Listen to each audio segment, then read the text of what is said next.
नरेंद्र मोदी संसद में अपनी बात रख रहे हैं। आभार व्यक्त करने के लिए अवसर दिया है और इसलिए मैं आज जनता जनार्दन का भी बड़े आदर के साथ आभार व्यक्त करना चाहता हूं और सदन में चर्चा में जिन जिन लोगों ने हिस्सा लिया, चर्चा को समृद्ध किया, उन सब का भी मैं आभार व्यक्त करता हूं। आदरणीय सभापति जी, हम 2025 में हैं। एक प्रकार से 21वीं सदी का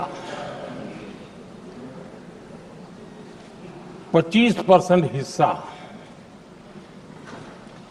बीत चुका है।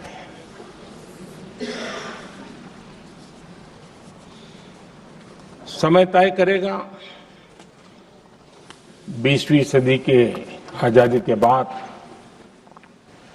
और 21वीं सदी के प्रथम 25 साल में क्या हुआ, कैसा हुआ।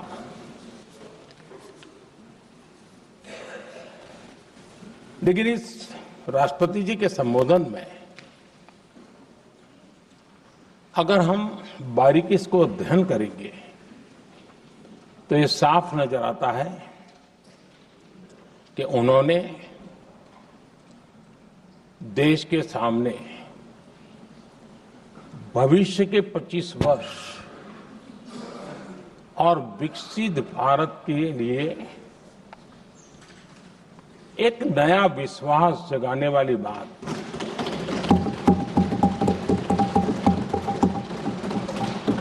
एक प्रकार से आदरणीय राष्ट्रपति जी का ये उद्बोधन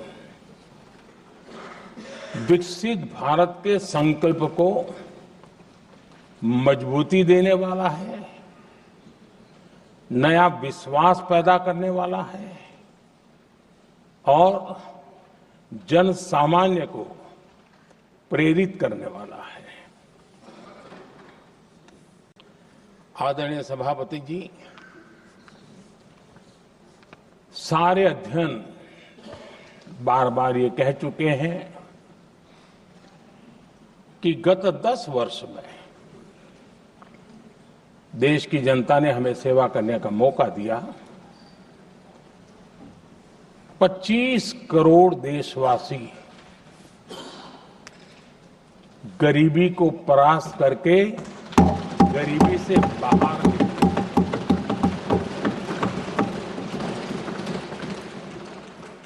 आदरणीय सभापति जी, 5 दशक तक गरीबी हटाओ के नारे सुने हो और अब 25 करोड़ गरीब गरीबी को परास्त करके बाहर निकले, ऐसे ही नहीं हो।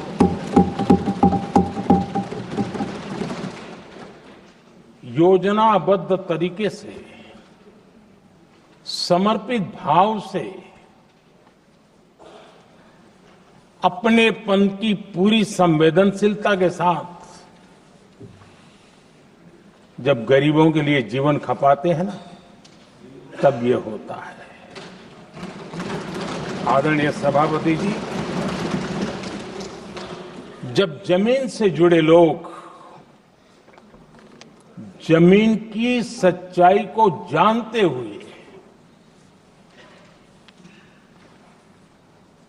जमीन पर जीवन खपाते हैं, तब जमीन पर बदलाव निश्चित होके रहता है।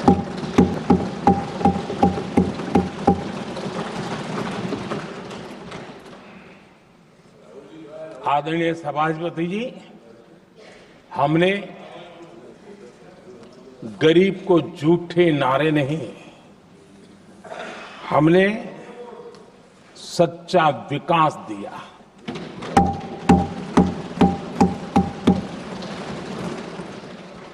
गरीब का दुख, सामान्य मानवी की तकलीफ मिडिल क्लास के सपने ऐसे ही नहीं समझे जाते। आदरणीय सभापति जी, इसके लिए एक जज्बा चाहिए।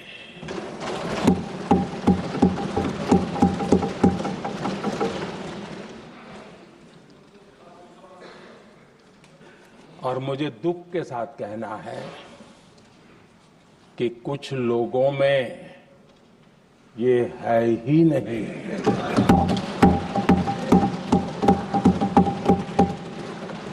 आदरणीय सभापति जी, बारिश के दिनों में कच्ची छत, फुसकी, प्लास्टिक की चादर वाली छत, उससे नीचे जीवन गुजारना कितना मुश्किल होता है। पल पल सपने रौंद दिए जाते हैं, ऐसे पल होते हैं, ये हर कोई नहीं समझ सकता।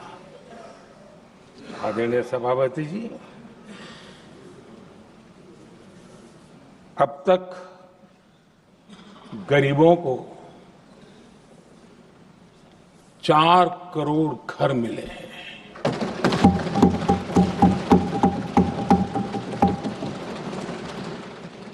जिसने उस जिंदगी को जिया है ना, उसे समझ होती है कि पक्की छत वाला घर मिलने का मतलब क्या होता है। आदरणीय सभापति जी, एक महिला जब खुले में शौच जाने के लिए मजबूर हो जाती है, वो या तो सूर्योदय के पहले या सूर्यास्त के बाद, कठिनाइयों के झेलने के बाद इस छोटा सा अपना नित्य कर्म करने के लिए निकल सकती है। तब उसे क्या तकलीफ होती थी, ऐसे लोग समझ नहीं सकते। आदरणीय सभापति जी, हमने 12 करोड़ से ज्यादा शौचालय बनाकर बहनों बेटियों की मुश्किलें दूर की।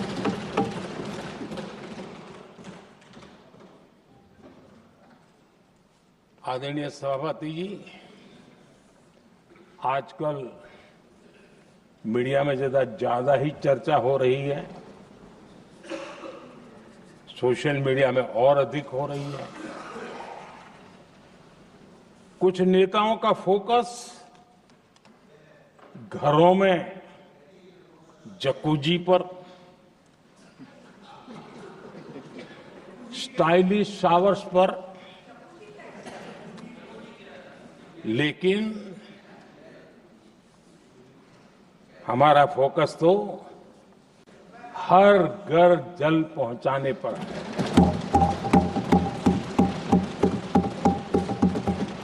आजादी के 75 साल के बाद देश में 75% करीब 16 करोड़ से भी ज्यादा घरों के पास जल का करने के लिए नल का कनेक्शन नहीं था। हमारी सरकार ने 5 साल में 12 करोड़ परिवारों को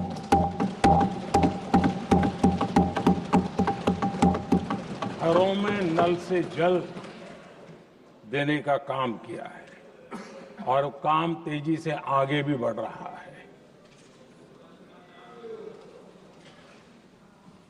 आदरणीय सभापति जी, हमने गरीबों के लिए इतना काम किया और इसके चलिए, प्रधानमंत्री नरेंद्र मोदी को सुन रहे थे आप। समय हो चला है एक छोटे से ब्रेक का, जल्द लौटते हैं।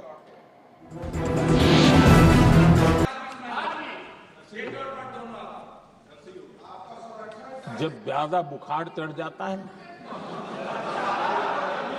तब लोग कुछ भी बोलते हैं, लेकिन इसके साथ साथ ज्यादा हताशा निराशा फैल जाती है, तब भी बहुत कुछ बोलते हैं। आदरणीय सभापति जी,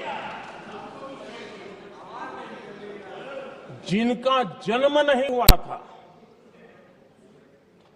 जो भारत की इस धरती पर अवतरित नहीं हुए थे, ऐसे 10 करोड़ फर्जी लोग सरकारी खजाने से अलग अलग योजनाओं का फायदा ले रहे थे। आदरणीय सभापति जी, सही को अन्याय न हो इसलिए राजनीतिक फायदा नुकसान की परवाह किए बिना हमने इन 10 करोड़ फर्जी नामों को हटाया और असली लाभार्थियों को खोज खोज करके उन तक मदद पहुंचाने का अभियान चलाया। आदरणीय सभापति जी, ये 10 करोड़ फर्जी लोग जब हटे और भिन्न भिन्न योजनाओं का हिसाब लगाएं तो करीब करीब 3 लाख करोड़ रुपया गलत हाथों से जाने से बच गए। मैं हाथ किसका था ये नहीं कह रहा हूं, गलत हाथों से। आदरणीय सभापति जी, हमने सरकारी खरीद में भी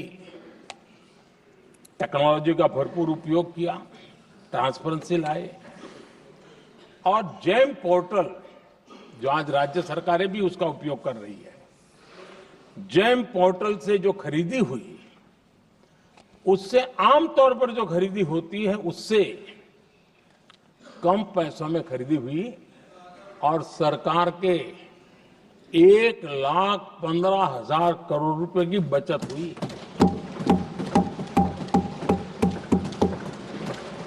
आदरणीय सभापति जी, हमारी स्वच्छता अभियान का बहुत मजाक उड़ाया गया, ऐसा जैसे हमने कोई पाप कर दिया, कोई गलती कर दी, न जाने क्या क्या कहा जाता था।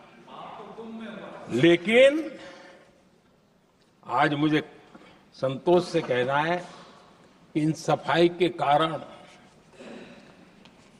हाल के वर्षों में सिर्फ सरकारी दफ्तरों से जो कबाड़ बेचा गया ना, उसमें 2,300 करोड़ रुपया सरकार को मिले हैं।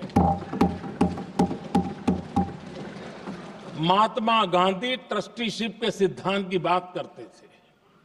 वो कहते थे कि हम ट्रस्टी हैं, ये संपत्ति जनता जनार्दन की है और इसलिए हम पाई पाई को एक ट्रस्टीशिप के सिद्धांत के आधार पर बचाने की और सही जगह पर उपयोग करने का प्रयास करते हैं।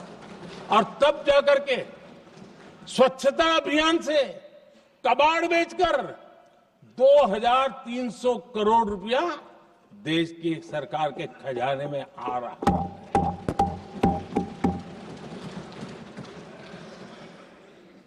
आदरणीय सभापति जी, हमने एक महत्वपूर्ण निर्णय लिया इथेनॉल ब्लेंडिंग का।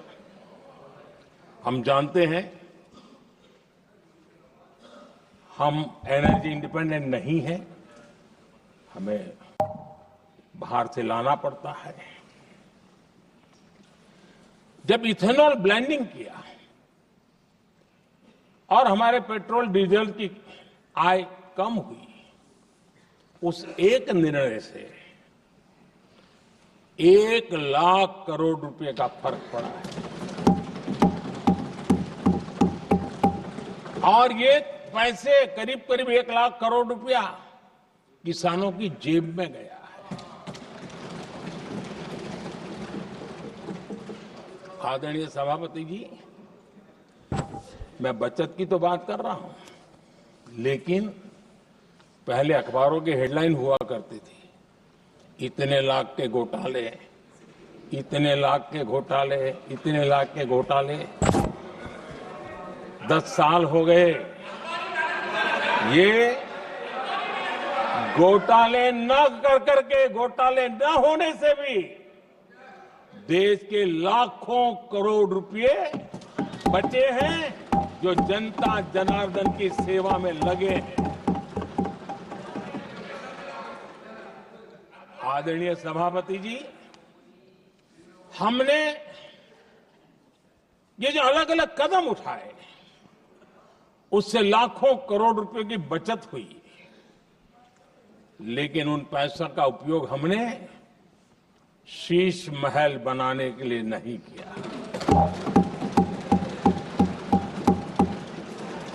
इसका उपयोग हमने देश बनाने के लिए किया है। इंफ्रास्ट्रक्चर का बजट 10 साल पहले 1,80,000 करोड़ था, हमारे आने से पहले। आदरणीय सभापति जी, आज 11 लाख करोड़ रुपया इंफ्रास्ट्रक्चर का बजट, और इसलिए राष्ट्रपति जी ने भारत की नींव कैसी मजबूत हो रही है इसका वर्णन इसमें किया है। रोड हो, हाईवे हो, रेलवे हो, ग्राम सड़क हो, इन सभी कामों के लिए विकास की एक मजबूत नींव रखी गई है। आदरणीय सभापति जी, सरकारी खजाने में बचत हुई वो तो एक बात है और वो करना भी चाहिए, जैसा मैंने ट्रस्टीशिप की बात कही, लेकिन हमने इस बात पर भी ध्यान रखा है कि जन सामान्य के उनको भी बचत का लाभ मिलना चाहिए। योजनाएं ऐसी हो ताकि जनता को भी बचत हो। और आपने देखा होगा आयुष्मान भारत योजना, बीमारी के कारण सामान्य मानवी को जो खर्च होता था, अब तक जिन लोगों ने इसका बेनिफिट लिया है उसी के हिसाब से मैं कहता हूं कि करीब करीब देशवासियों का आयुष्मान योजना का बेनिफिट लेने के कारण जो खर्चा उनको अपने जेब से करना पड़ता, वैसे 1,20,000 करोड़ रुपया जनता जनार्दन के बचे हैं।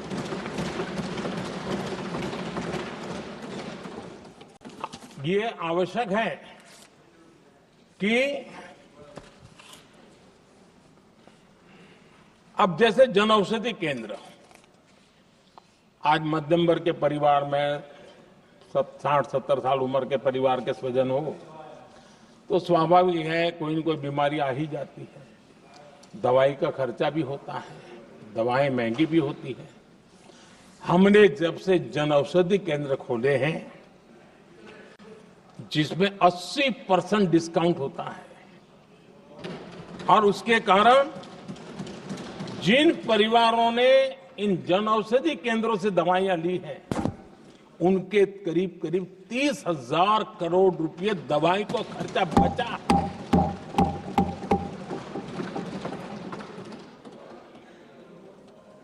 आदरणीय अध्यक्ष जी, यूनिसेफ का भी अनुमान है, उनका कहना है कि जिसके घर में स्वच्छता और टॉयलेट बना, उन्होंने इसका बड़ा सर्वे किया था, उस परिवार को करीब करीब साल भर में 70,000 रुपए की बचत है। स्वच्छता अभियान कहो, टॉयलेट बनाने का काम कहो, शुद्ध जल पहुंचाने का काम करो, हो रहा है। आदरणीय अध्यक्ष जी, नल से जल, मैंने प्रारंभ में उसका उल्लेख किया। WHO की एक रिपोर्ट आई है। WHO का कहना है कि नल से जल शुद्ध पानी मिलने के कारण उन परिवारों में जो अन्य बीमारियों के खर्चे होते थे, औसत 40,000 रुपया परिवार का बचा है।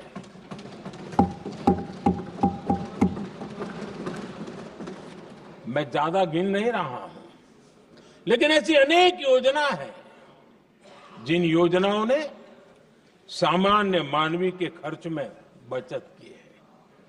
आदरणीय सभापति जी, करोड़ों देशवासियों को मुफ्त अनाज, उसके भी उस परिवार के हजारों रुपये बचते हैं। पीएम सूर्यघर मुफ्त बिजली योजना,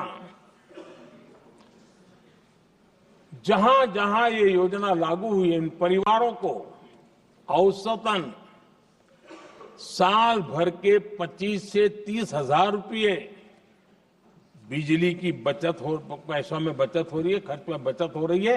और अगर ज्यादा बिजली है तो बेच करके कमाई कर रहा है वो अलग, यानी सामान्य मानवीय की बचत भी। हमने एलईडी बल्ब का एक अभियान चलाया था। आपको मालूम है कि हमारे आने से पहले एलईडी बल्ब 400 रुपये में बिकते थे। हमने इतना अभियान चलाया, उसकी कीमत 40 रुपया हो गई। और एलईडी बल्ब के कारण बिजली की भी बचत हुई और उजाला भी ज्यादा मिला, और उसमें देशवासियों के करीब 20,000 करोड़ रुपए बचे हैं। आदरणीय सभापति जी, जिन किसानों ने सॉइल हेल्थ कार्ड का वैज्ञानिक तरीके से उपयोग किया है, उनको बहुत फायदा हुआ है। और ऐसे किसानों को प्रति एकड़ 30,000 रुपये की बचत हुई है। आदरणीय अध्यक्ष जी, बीते 10 साल में इनकम टैक्स को कम करके भी हमने मिडिल क्लास की बचत को बढ़ाने का काम किया है। आदरणीय अध्यक्ष जी, 2014 के पहले ऐसे बम गोले फेंके गए, बंदूक की ऐसी गोलियां चलाई गई कि देशवासियों का जीवन छलनी कर दिया गया था। हमने धीरे धीरे उन घावों को भरते भरते आगे बढ़े। 2 लाख करोड़ रुपया, 2 लाख रुपया 2013-14 में 2 लाख रुपये, सिर्फ 2 लाख रुपये, उस पर इनकम टैक्स माफी थी। और आज 12 लाख रुपये संपूर्ण रूप से इनकम टैक्स से मुक्ति। और हमने बीच के कालखंड में भी, 14 में भी, 17 में भी, 19 में भी, 23 में भी हम लगातार ये करते आए, घाव भरते गए। और आज बैंडेज बाकी था, वो भी कर लिया। स्टैंडर्ड डिडक्शन, उसके अगर 75,000 जोड़ दें तो 1 अप्रैल के बाद देश में जो सैलरीड क्लास है उनके 13.25 लाख रुपए पर तक कोई इनकम टैक्स नहीं देना पड़ेगा।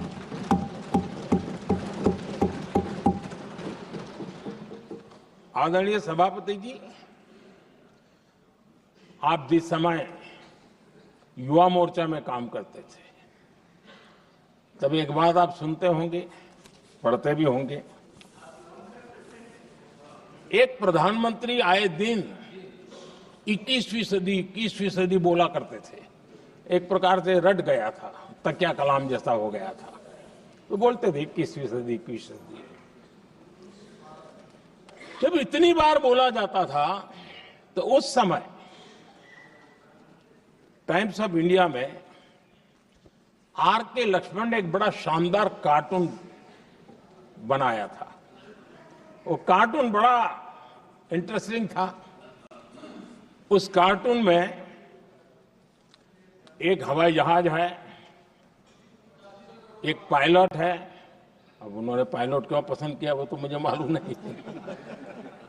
कुछ पैसेंजर बैठे थे और हवाई जहाज एक ठेले पे रखा हुआ था और मजदूर ठेले को धक्का मार रहे थे और 21वीं सदी लिखा हुआ था।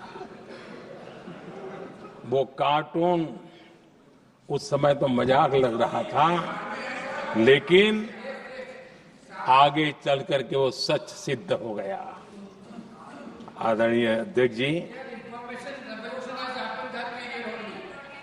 ये कटाक्ष था जमीनी सच्चाई से। तब के प्रधानमंत्री कितने कटे उठे थे और हवाई बातों में लगे हुए थे, इसका वो जीता जागता प्रदर्शन करने वाला कार्टून है।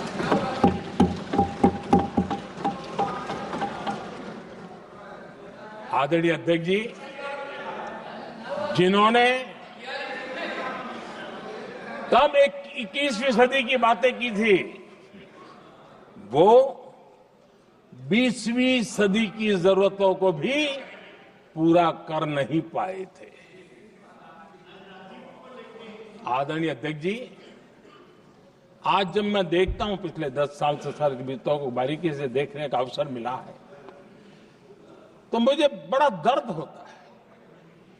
हम 40-50 साल लेट हैं, जो काम 40-50 साल पहले हो जाने चाहिए थे। और इसलिए ये साल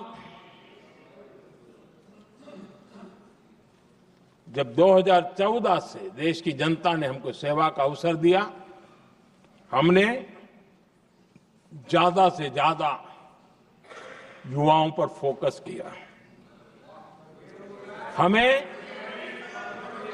युवाओं की आकांक्षाओं पर बल दिया। हमने युवाओं के लिए ज्यादा अवसर बनाए। हमने कई क्षेत्रों को खोल दिया और जिसके कारण हम देख रहे हैं देश के युवा अपने सामर्थ्य का परचम लहरा रहे हैं। देश में हमने स्पेस सेक्टर को खोल दिया, डिफेंस सेक्टर को खोला, सेमीकंडक्टर मिशन लेकर के आए, इनोवेशन को बढ़ावा देने के लिए अनेक नई योजनाओं को हमने आकार दिया। स्टार्टअप इंडिया इकोसिस्टम पूरा डेवलप किया। और इस बजट में भी आदरणीय अध्यक्ष जी, एक बहुत महत्वपूर्ण निर्णय हुआ है। 12 लाख की आय पर इनकम टैक्स की माफी। ये समाचार इतना बड़ा बन गया कि बहुत सी महत्वपूर्ण चीजों पर अभी भी कुछ लोगों का ध्यान नहीं गया है। वो महत्वपूर्ण निर्णय हुआ है। हमने न्यूक्लियर एनर्जी सेक्टर को ओपन कर दिया और इसके दूरगामी सकारात्मक प्रभाव और परिणाम देश को देखने के लिए मिलने वाले हैं। आदरणीय अध्यक्ष जी, AI, 3D printing, robotics, virtual reality की चर्चा हम तो गेमिंग का भी महात्मा क्या होता है इसके लिए भी प्रयास करने वाले लोगों में से। मैंने देश के नौजवानों से कहा है कि दुनिया का गेमिंग क्रिएशन का, क्रिएटिविटी वर्ल्ड का कैपिटल भारत क्यों न बने। और मैं देख रहा हूं बहुत तेजी से हमारे लोग काम कर रहे हैं।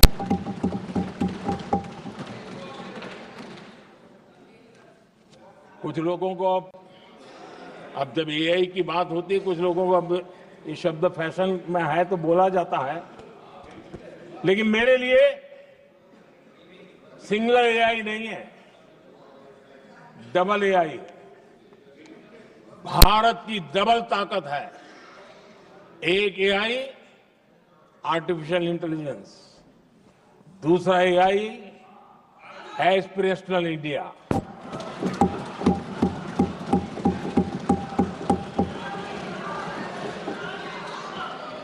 हमने स्कूलों में 10,000 टिंकरिंग लैब्स शुरू किए और आज उन टिंकरिंग लैब से निकले बच्चे रोबोटिक्स बना करके लोगों को चकित कर रहे हैं। और इस बजट में 50,000 नए टिंकरिंग लैब्स उसका प्रावधान किया गया। भारत वो देश है जिसके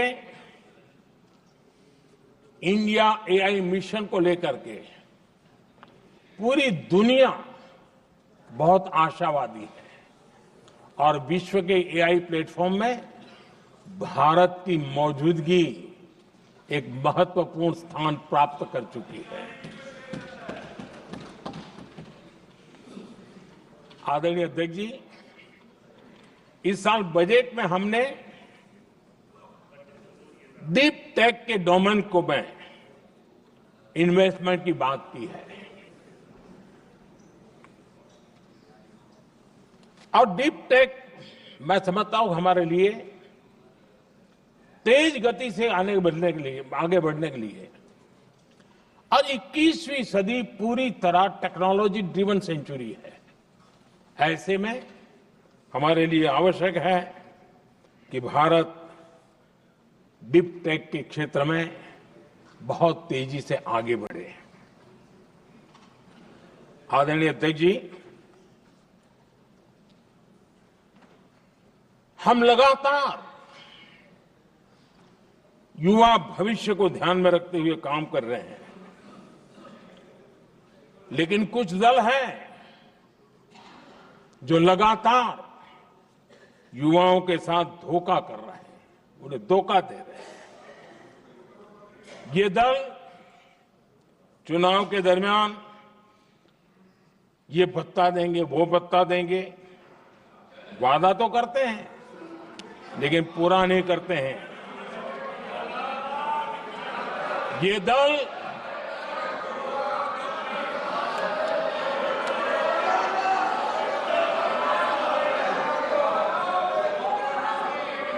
प्लीज माननीय सदस्य गरिमा प्रतिष्ठा बनाए रखें। भारत की संसद में आप प्लीज बैठे बैठे टिप्पणी नहीं करें और नए माननीय सदस्य बैठे बैठे टिप्पणी कर रहे हैं। आदरणीय अध्यक्ष जी, ये दल युवाओं के भविष्य पर आपदा बनकर गिरे हुए हैं।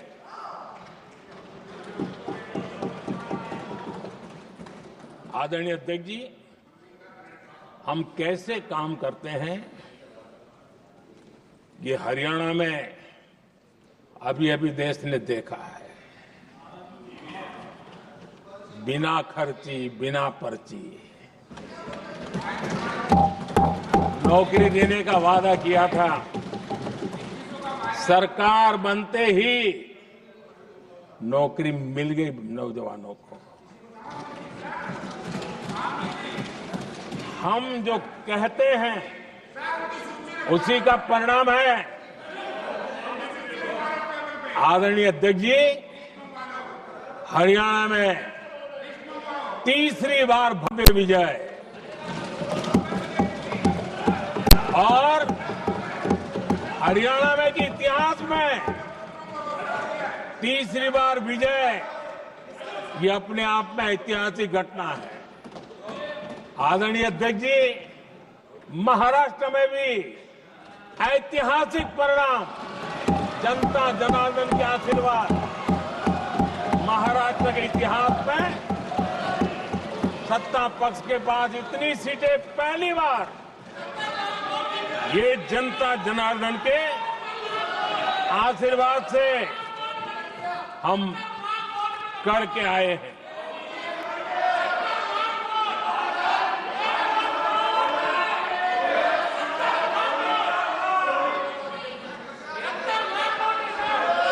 कुछ समझते हैं आदरणीय चीजों अध्यक्ष को? जी, कल जवाब दिया था ना आपको। चलिए। आदरणीय राष्ट्रपति जी ने अपने अभिभाषण में हमारे संविधान के 75 वर्ष होने पर भी विस्तार से चर्चा की है। आदरणीय अध्यक्ष जी, संविधान में जो धाराएं हैं उसके साथ साथ संविधान का एक स्पिरिट भी है और संविधान को मजबूती देने के लिए संविधान की भावना को जीना पड़ता है। और मैं आज उदाहरणों के साथ बताना चाहता हूं। हम वो लोग हैं जो संविधान को जीते हैं।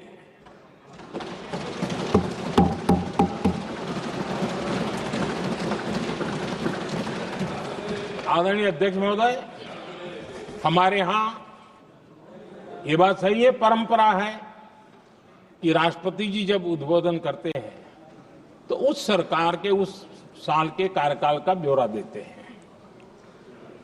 उसी प्रकार से राज्यों में गवर्नर का जो उद्बोधन होता है सदन में, वो उस राज्य के कार्यकलापों का ब्यौरा देते हैं। संविधान और लोकतंत्र का स्पिरिट क्या होता है? जब गुजरात के 50 वर्ष हुए,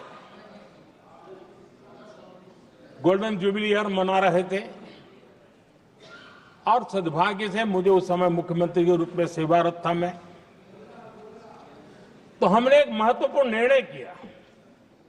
हमने किया इस गोल्डन जुबली ईयर में पिछले 50 वर्ष में सदन में जितने भी गवर्नर के भाषण हुए